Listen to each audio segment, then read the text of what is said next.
Hello and welcome to today's recovery vlog. I would like to share an excerpt from the stories in the back of the big book, the AA Basic Text. It's a very famous one. It's from the story called Acceptance Was the Answer. So I'm going to start reading here, third paragraph on page 416. It helped me a great deal to become convinced that alcoholism was a disease, not a moral issue, that I had been drinking as a result of a compulsion, even though I had not been aware of the compulsion at the time, and that sobriety was not a matter of willpower. The people of AA had something that looked much better than what I had, but I was afraid to let go of what I had in order to try something new. There was a certain sense of security in the familiar. At last, acceptance proved to be the key to my drinking problem.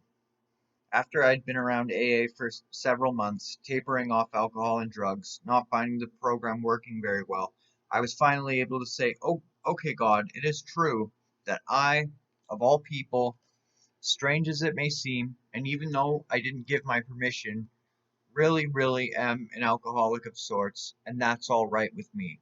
Now, what am I going to do about it?" When I stopped living in the problem and began living in the answer, the problem went away. From that moment on, I have not had a single compulsion to drink.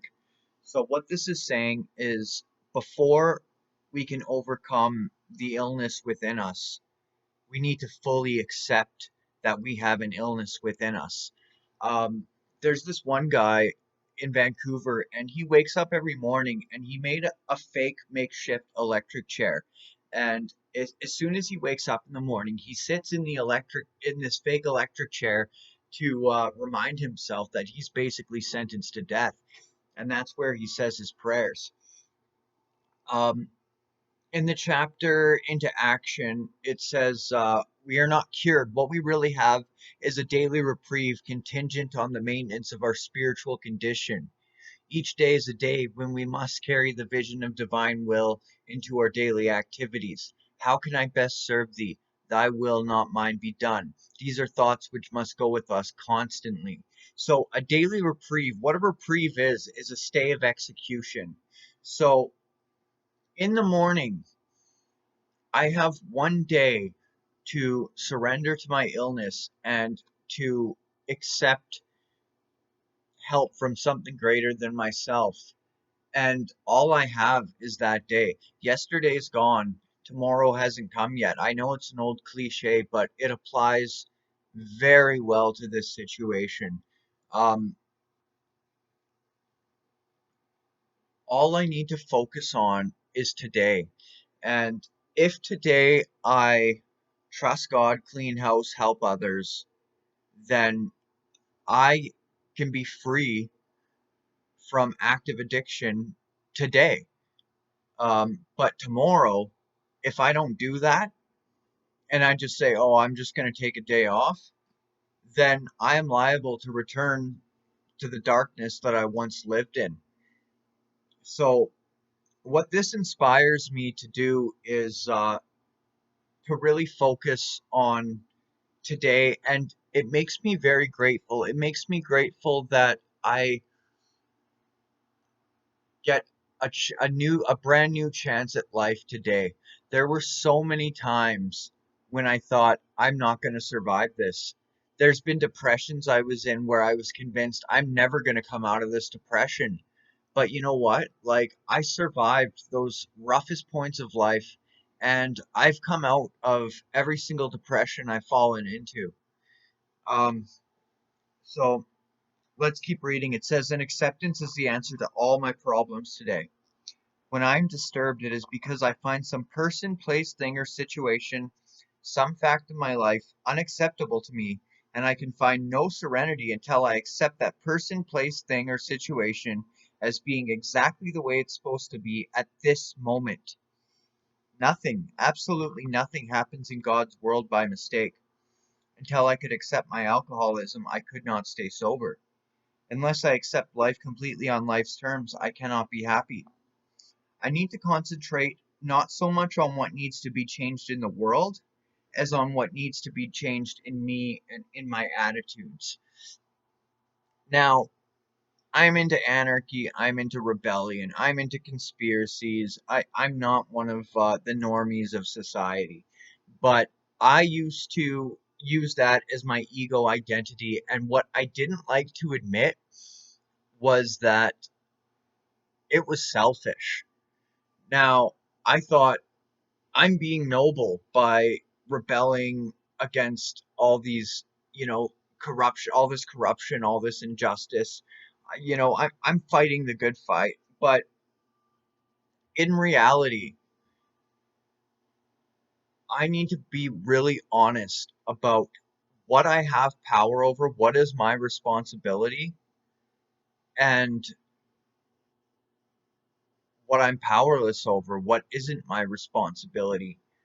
And that's the meaning of the serenity prayer. Grant me the serenity to accept the things I cannot change. Grant me the serenity to accept that most governments in the world are corrupt.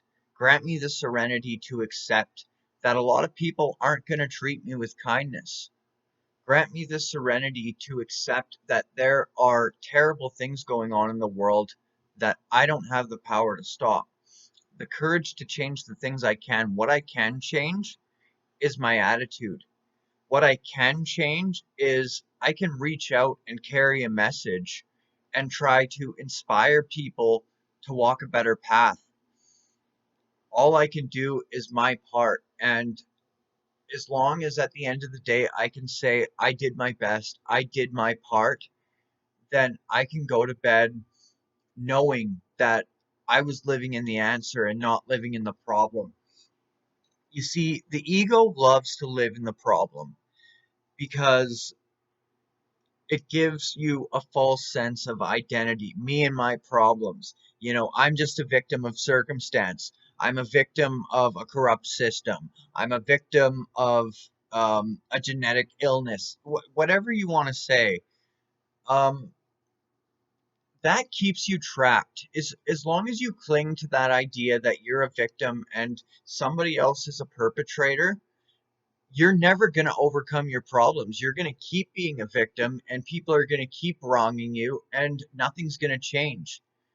But as soon as you look at what's my part in this and take care of your part in it, clean your side of the street, as it were, then everything else is out of your hands. Everything else, you can just let it go. I used to try to carry the weight of the world on my shoulders, and I took on all sorts of problems that were never mine to begin with. It talks about, like, when we went over the third step in my 12 step guide series, the actor who wants to run the whole show. If only people would do as I wished, if only the rest of the world would behave, life would be wonderful. Everybody, including myself, would be pleased. But the thing is, that's not how it's going to be. I can't control other people, and it's not my job to control other people. So I have to quit playing God. I have to quit being judge, jury, and executioner of everyone and everything that I perceive to be unjust, because I am responsible for facing my own problems. I am responsible for handling my own problems. I am responsible for battling my own demons. And when I do that, when I take responsibility for my actions, when I clean up my messes, and when I'm accountable for my part in things, and when I'm honest about it, then I become healthy enough to actually be helpful to somebody. You can't transmit something you haven't got, but you will transmit what you do have. So, by facing your inner demons, by facing your problems, by humbling yourself, admitting when you're wrong, and making it right, you are now in a position where you can help others do the same. And that's just such a beautiful thing. Um, Shakespeare said all the world's a stage and all the men and women merely players. He forgot to mention that I was the chief critic. I was always able to see the flaw in every person, every situation, and I was always glad to point it out because I knew you wanted perfection just as I did.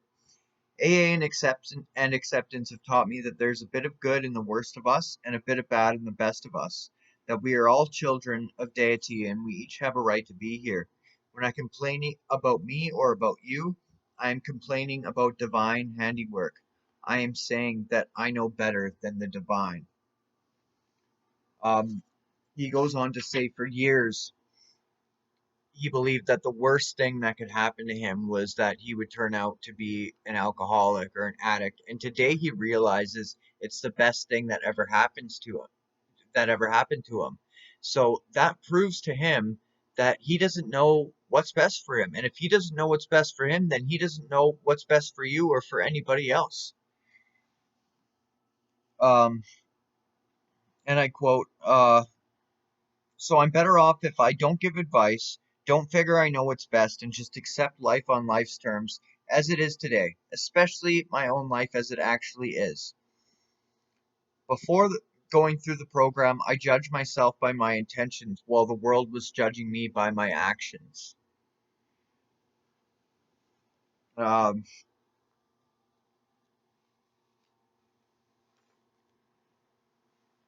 so perhaps the best thing of all for me to remember is that my serenity is inversely proportional to my expectations. The higher my expectations of myself and other people are, the lower is my serenity. I can watch my serenity level rise when I discard my expectations, but then my rights try to move in and they too can force my serenity level down. I have to discard my rights as well as my expectations by asking myself, how important is it really? How important is it compared to my serenity, my emotional sobriety? And when I place more value on my serenity and sobriety than on anything else, I can maintain them at a higher level, at least for the time being. Acceptance is the key to my relationship with the divine. I never just sit and do nothing while waiting for divine guidance. Rather, I do whatever is in front of me to be done and leave the results up to deity. However, it turns out is the way it's meant to be. I must keep my magic magnifying mind on my acceptance and off my expectations, for my serenity is directly proportional to my level of acceptance. When I remember this, I can see that I've never had it so good. When I focus on the flaws in society, when I focus on the corruption, when I focus on the injustice, and when I focus on poor me and the self pity and the resentment, that stuff becomes more and more prevalent, and I attract more and more of it into my path. But when I focus on what can I do to improve this situation, and when I focus on letting go and being honest about what my place is and what my responsibility is, my primary purpose is to carry a message to certain individuals who still suffer. That's my business. The politics, the religious disputes, the wars. I mean, I have opinions on those. I'm a human being. But my job in this world is to carry a message of healing, a message of hope, a message of light. Everything else, I can just let that go. I don't need to carry that on my shoulders today. And when I do that, I'm more effective at being helpful than ever before. So it's a paradox. And I just think it's such a beautiful thing. One of the promises is we feel as though we had been placed in a position of neutrality, safe and protected. Um, I stay neutral towards things that are not my business. And I courageously face things that are my responsibility. And that's all I have to do. The rest of it isn't up to me. And I can just rest in this moment because life is always right now. Life is never in the past or in the future. Life is always right here and right now. And right here and right now, I have no problems. Right here and right now, I'm okay.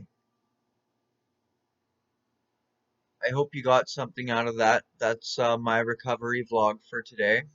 And bless you all.